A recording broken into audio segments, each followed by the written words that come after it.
This is Kit or Miss. We are in a studio. We are together. I'm very excited to be here with Phil Delves. We are into the World Cup and we're going to be talking about our favourite kits on view. We're also going to be talking about the worst kits, but that's going to be coming up in a couple of weeks' time.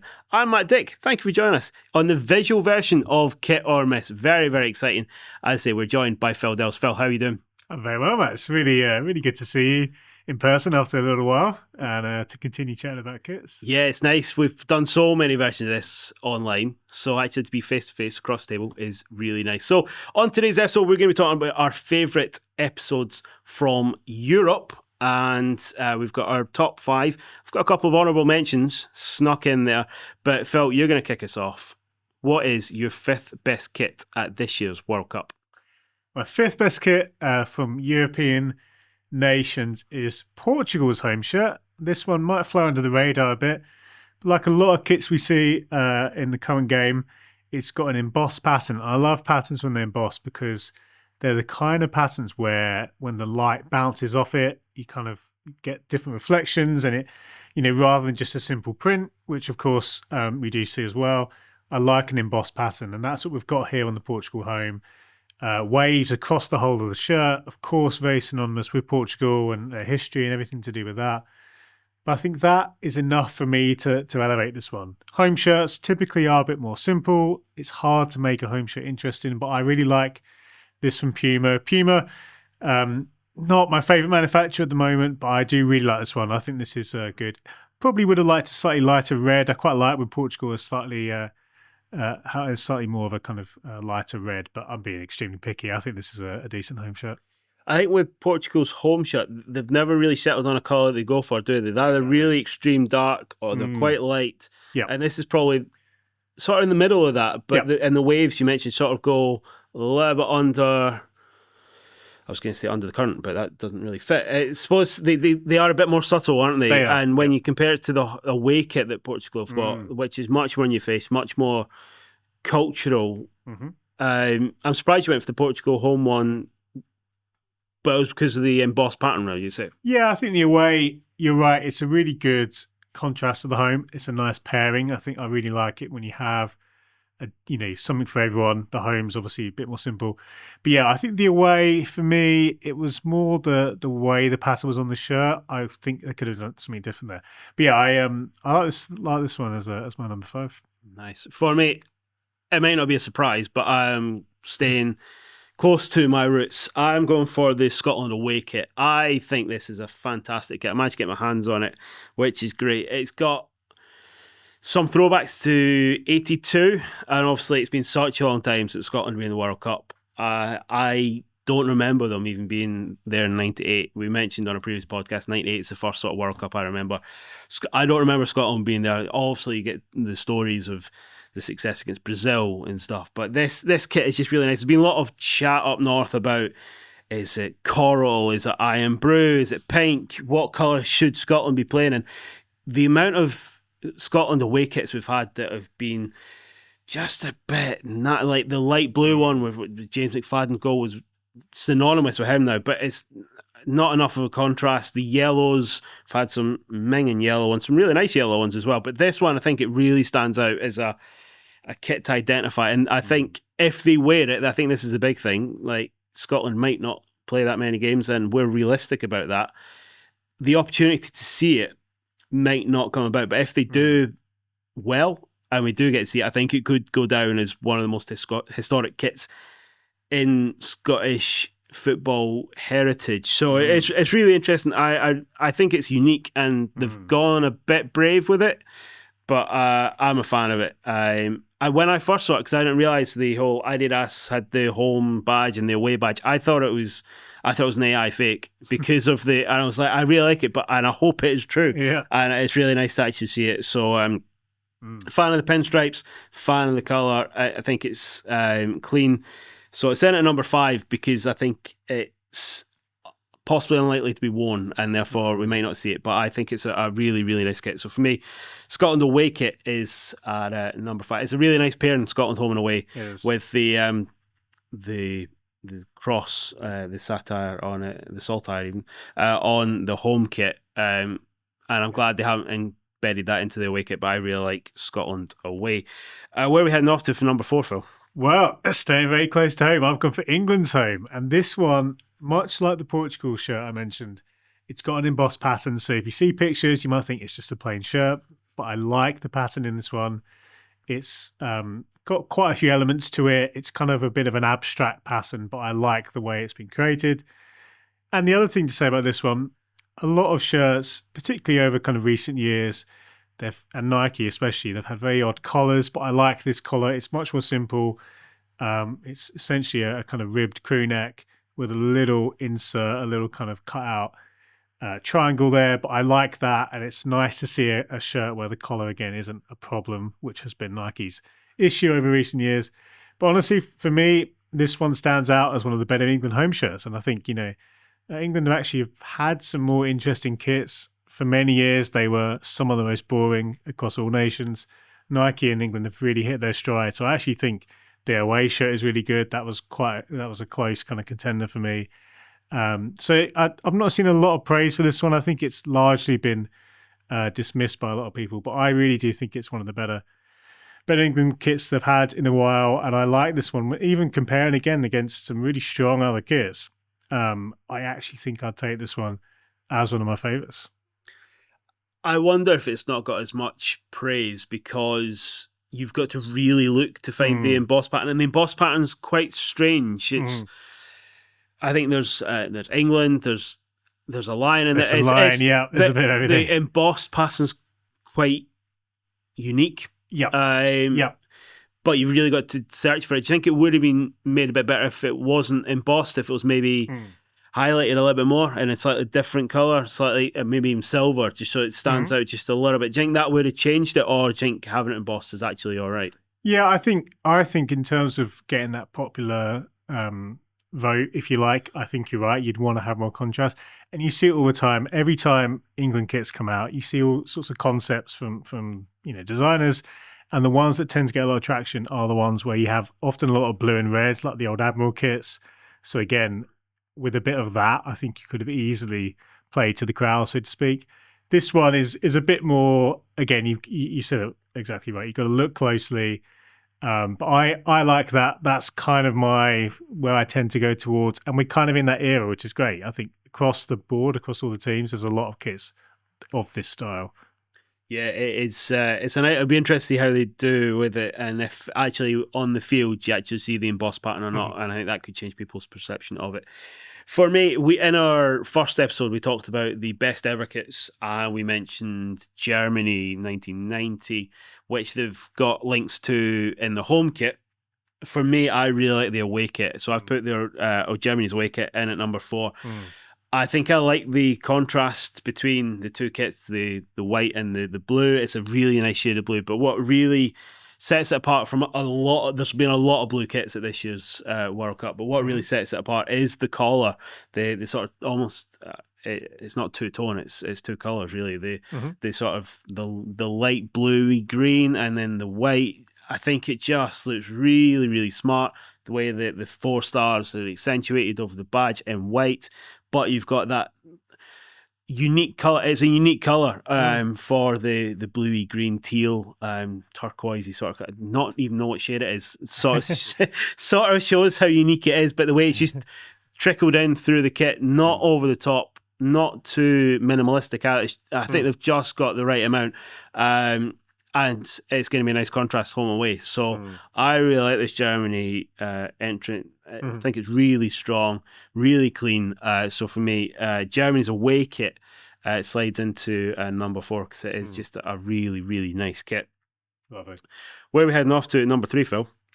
Well, I saved my response to your conversation of Scotland because it is my number 3. So I agree very much. I think this is a very strong effort, and that colour, I would describe it as salmon. That's the word I'd call it. I don't know if that's had the official. I've heard people say salmon. Yeah, and I quite like salmon because I do remember a trip to Scotland where we went up north and we got to see some salmon jumping, and I always associate that in my own head with Scotland. But I think that colour, because again you've had a couple of kits, only 1 or 2, but it's one which is unique, or at least I can't recall another kit at this year's tournament in this shade. So that's really strong. And it's hard to do with nearly 50 teams to have a unique colour. So I think that in itself is strong. But like you said, the pinstripes are effective. And it's it's a timeless kit. I think, anytime you've got the Adidas Trefoil, you've got, again, a relatively straightforward design, but I think that has a timeless quality to it. Sometimes with kits, the out there kits, they're fun, but they're going to age, they're going to date a little bit quickly. This one, you could pretty much have this, this could have came out 20 years ago. In 20 years' time, it's still going to be, worn up and down the country and indeed around the world. So I think it's a really strong effort. And as you say, I hope we see it even once. So many great kits don't get worn. That is the reality. So you're absolutely right. But let's hope we get at least one appearance. We'll certainly see a lot of them in the stands over in the Americas. But yeah, it's really. I think obviously you've had a great little run with Adidas there. Yeah, it will be really interesting if Scotland do have success, if they keep going back to this colour. Like you say, will they go back to it in 20 years' time when we make another World Cup? Or, we're on a run. We're going to be there for a long time. So Scotland away in it, number 3 for Phil. For me, I've gone for Norway's home. I've put in my notes, probably the best home kit from Europe, which then I've gone, why have I put it at number 3? But there's 2 more that I like more. That's why. But I really like this. We're talking with our videographer, Charlie, beforehand. Shout out to Charlie for his great work. He was saying about the Norway kit that he's a fan of it. And I just think it's a really, really smart kit. I think I'm a fan when when nations can introduce their flag into the kit. And the way they've done it, yes, the Norwegian flag is iconic anyway. The way they've done it is really, really smart. It looks good, the way that the Nike crest is right in the middle of the cross. You look at that, and even without any notes, you go, that's a Norway kit, because you see the colours, you see the way it's laid out, you go, bang. There's no explanation needed. You don't need to explain that to anybody, that is a Norway kit. It looks really smart. It's great to have Norway back in. I think they could potentially be dark horses for this tournament. And to have a really nice home kit is nice to see. I think it's going to be very popular. Haaland's going to be smashing goals in that kit. So I think we're going to see a lot of it. But it is very, very nice. So for me, I've gone Norway in at number 3. The Scandinavian countries are always good for flags, aren't they? You think of lots of Finland. They've had some of my favourite recent international kits. So I'm glad that Norway are carrying that banner into the tournament. Yeah, we've got Sweden in there, but as we mentioned on a previous episode, that it's not quite reached the same sort of peak. So great to see Norway carrying the flag for the Scandinavian countries. We're jumping to number 2, Phil. Where have you gone? This is another one which I think is potentially an underrated one, but it's the Spain away. Again, another one which is relatively simple, but there is, for me, that colourway actually is the main thing. I really think this is an effective choice. Not the typical Spain away. Often, they have had white in the past, but that's typically paired with, again, just one of those 2 secondary colours, so red or yellow. And indeed, they've had a lot of blue away kits, but I really like this. You could say it's fairly on trend. Off-white kits, very popular. Of course, they kind of can be used for most nations, really. But I really like the combo with the off-white, that very dark maroon almost shade there, and a little bit of kind of quite a gold yellow. I just think when I've seen this in a couple of games that's been worn pre-tournament, it looked great with the numbers and everything, which of course is a great thing we're going to see at this year's tournament. With any tournament, I love getting numbers on the kits. But I think this one, again, it's mostly due to the colours, and I would say it's on trend again with the off-white, but I like this choice. It's a different choice. So it's not going to win any awards for being bold. It's not going to probably be one which most people would put on their list, but it ticks all the boxes for me. Probably the only thing, I'm not always the biggest fan of monochrome crests, and we see that a lot. Most teams have it. I think this one I would have liked to have seen a bit of colour on there, but again, I really think this one stood out, despite its relatively unassuming first impression.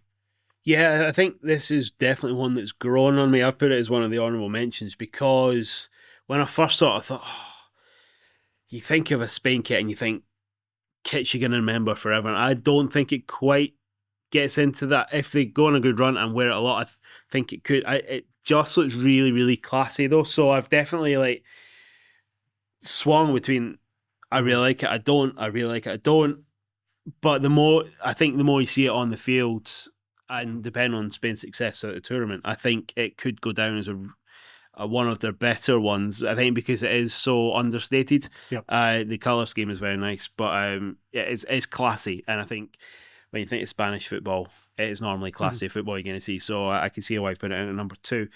For me, I've gone a bit rogue for number 2. I've gone for the Belgium away kit. Now, Belgium have gone through this sort of campaign over the last couple of years to go a bit unique, a bit bold for their away kits. We've discussed them before, the Tintin version. Some work, some haven't.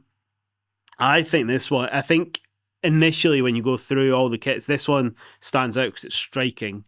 And it's I think it could be a really nice kit. Now, obviously, it would depend what it looks like on the pitch. That could change once you add, I'd say, these will change once you add the numbers and the names in. It could change, and the badges, which we'll come on to in a later episode.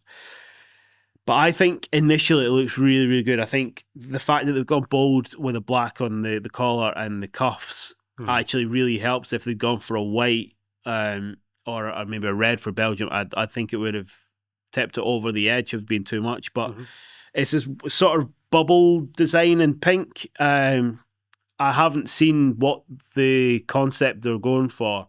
And maybe if it was a really abstract concept, that might change it. But I think just purely on visuals, it's a really nice shade of blue. It's as I said, we've got a lot of blue kits, but it's a different shade of blue from most teams. And just having the pink, I think it's going to really just come off the kit. It's a really nice contrast. The colours, we've got that band across the middle almost of the pink.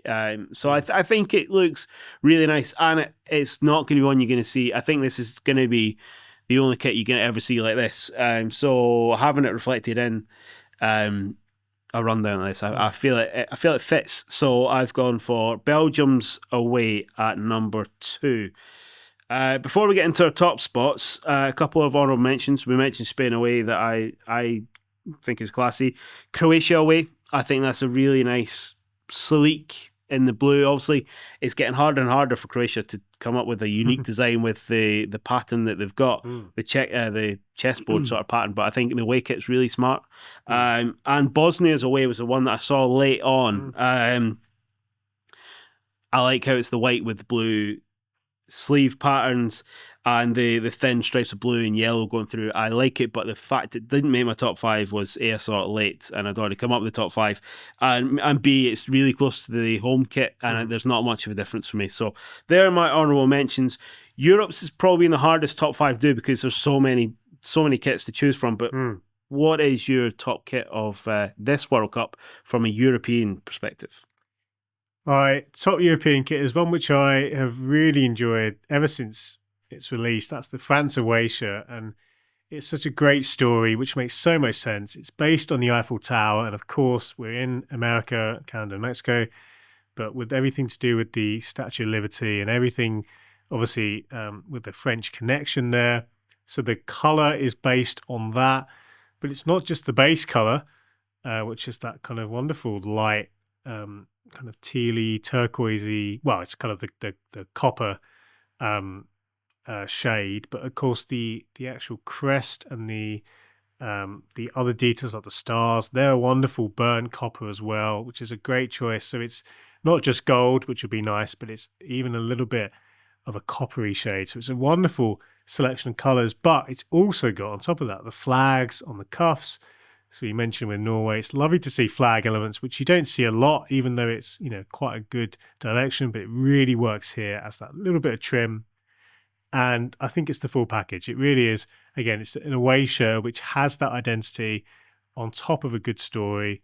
Many kits, I think, some kits claim to have a good story and it's a little bit convoluted, but this one, there's a very clear through line. As soon as I saw this alongside a picture of a Statue of Liberty and then obviously the backstory, I think, yeah, that's great. It's the kind of one which, again, If France do well, of course, they're tipped to do very well. If they do, this one will be immediately memorable. It does actually remind me a little bit colour-wise. It's not too dissimilar to the one which when Portugal won the Euros back in 2016, although that wasn't nearly as nice as this one, but it's reminiscent of that for me. So maybe this one will also find trophy success. Do you think when a kit has a story that's really easy to understand, right? It's not too convoluted and you have to dig really deep into history. Do you think that adds another layer of popularity to the kit? I think so, because I think, again, sometimes a kit, if it's just designed because you think it looks nice, because the designer thought it looks nice, that's fine. And I'd almost prefer brands or clubs and nations to kind of own that. For me, it's frustrating or a bit silly when you see a kit, they come up with this story, and you kind of know that it's a little bit tenuous. So I don't think a kit needs to have a story. I'd rather either you have one and you run with it like this, or if you don't, embrace it. It's that middle ground where some kits exist. I think, naturally, clubs and brands or nations, they want to have a story for their marketing. I get that. But this one, I think you don't have to force it, because it's true. It's very much part of what makes this kit what it is.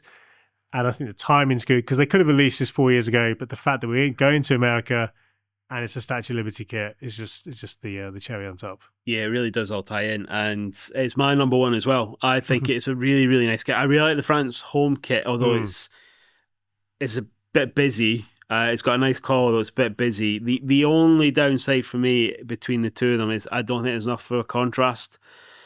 France will be playing in blue, rather it's the blue of the home or the off blue of the away. So there isn't enough of a contrast, but when you add back into the fact, the story behind it, the reason why they've done it, I think it's a beautiful, beautiful kit. Nike have done a fantastic job, I'd say, with the flag on the trim.